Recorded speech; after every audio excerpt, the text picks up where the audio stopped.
In today's episode, we're going to be talking about the Lego Movie while I build a perimeter fence in our little Minecraft world. Sorry if my voice sounds a little rough, I wasn't feeling 100% at the time of recording. Spoilers ahead. The Lego Movie is so perfect, it's hard to tie it up and put it in a box. It was a groundbreaking film that changed the way we look at animated films yet again. But I think it's also changed the way we look at quote-unquote kids movies. This movie was announced when I was 8 years old, and I wanted nothing more in the world than to watch it on the big screen. I loved Legos, and the movie looked like a blast. Unfortunately, due to what was most likely financial issues, my family never made it to the theaters.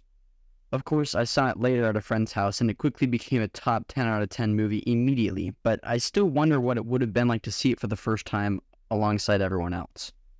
I think that a vast majority of the population was expecting this to be a cash grab, which, yeah, to an extent, this filled a lot of Lego, but it wasn't anything like the later Emoji Movie, which was just a heartless product placement with bright visuals to entrap the younger audiences.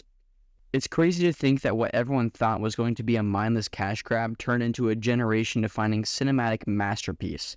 Before the Lego Movie, animated movies looked roughly the same, 3D or 2D animation with nothing too crazy to their names, besides Rango in 2011. Animation has always been looked at as a genre as opposed to an art medium. Animated features were usually written off as kids' films, but we never stopped to think about the messages kids' films carried. And you are capable of amazing things. Because you are the special. And so am I. And so is everyone.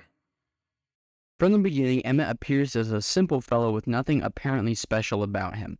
He goes throughout his morning routine by following the instructions. He does the same thing every day. He wakes up, watches a TV show with his plant, he gets coffee, and goes to work. But right off the bat, when we're meeting his neighbors, we notice that he doesn't have a defining trait. His neighbor Dave is a surfer. His neighbor Sherry loves cats.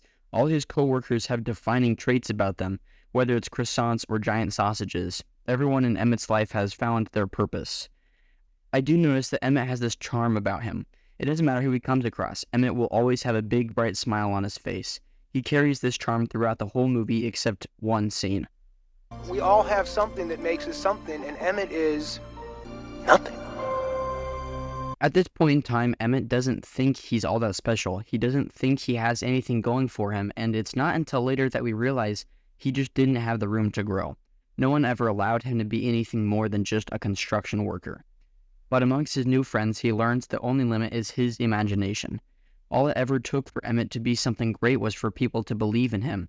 The moment Wildstyle says that he is the most special, most talented, and most interesting person in the world, Emmett believes in himself and does great things.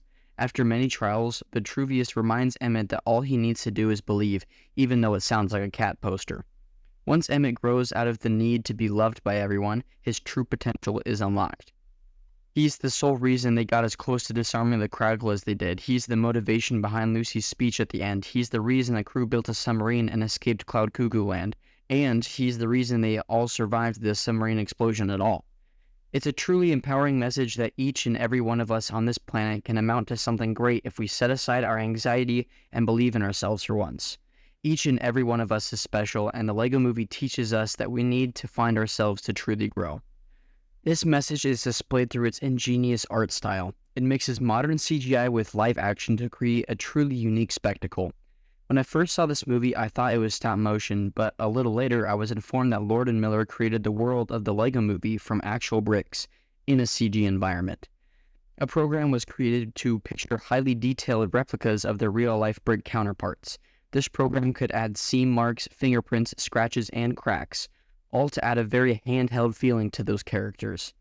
Even though the story is fast-paced, it really does feel like you could recreate every single scene. The movie lacks motion blur and graphics, but it does feature brick paths and brick smoke. All of these little details come full circle in the end when we find out a small man is the one creating the story. Finn is our lens in which we view both the real and animated worlds. Most of us envisioned grand stories with our Lego as a kid, and Finn is no different. The whole movie plays out as epic and grandiose as a kid's imagination would have it. The way he makes simple objects into powerful weapons like the Sword of Exact Zero, all the way to how every animal against the main characters is with the bad guys. Eventually we'll learn that the story parallels real life. Finn is a kid limited by his father. He can't touch the bricks his father built, and in a rebellious but not ill-intentioned act, he creates a story to explain to his father that he just wants to play with Lego. Finn's dad, the Lord Business counterpart, is informed that creativity is an integral part of Lego bricks, has a change of heart, and decides not to craggle his city. He even lets Finn's sister play in the basement as well, which we'll get into next week when I cover Lego Movie 2. I am willing to bet every kid was upset when they realized that some Lego bricks were glued at Legoland despite them saying it was a waste of potential in each brick glued. As far as the soundtrack goes, well, it goes in one ear and rattles around indefinitely. Everything is Awesome is a cultural icon. People may hate this song, but I think that's just because they heard it all the time when it was first released. It really is a fun song when listened to sparingly, and the instrumental tracks are really catchy and help elevate the story to epic proportions. The score really does feel like something a kid would make while going on an epic chase across different universes uniting unique talent. Speaking of talent, Wildstyle, Batman, Metalbeard, Unikitty, and Benny the Classic Spaceman each have their own unique style and personality. Wildstyle is an edgy teenager that has many insecurities that led her to change her name multiple times in her past, but eventually landing on Wildstyle. Emmett helps her realize that her true self, Lucy, is the most important one to care about. Batman is Batman, a stuck-up narcissist that only works in black and sometimes very, very dark gray. He's got a loud and boastful personality, and he really only cares about himself. I wonder if he overcomes those problems eventually. Metalbeard is a disgruntled pirate that hates Lord Business for capturing all of his friends, but doesn't want to risk hurting any more to free them. He doesn't really do a whole lot in the film other than provide comic relief and transportation.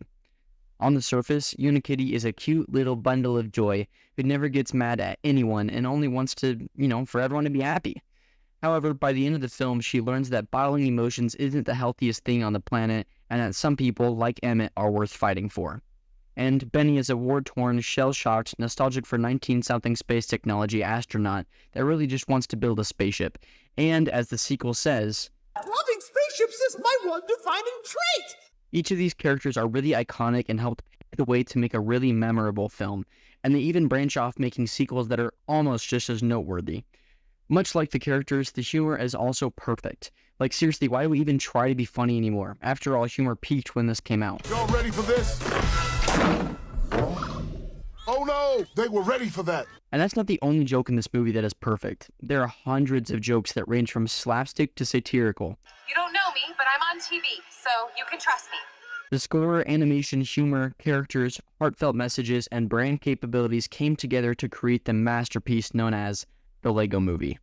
That sums up my thoughts on the Lego Movie. If you enjoyed today's video, I ask you drop a like and share with your fellow movie lovers.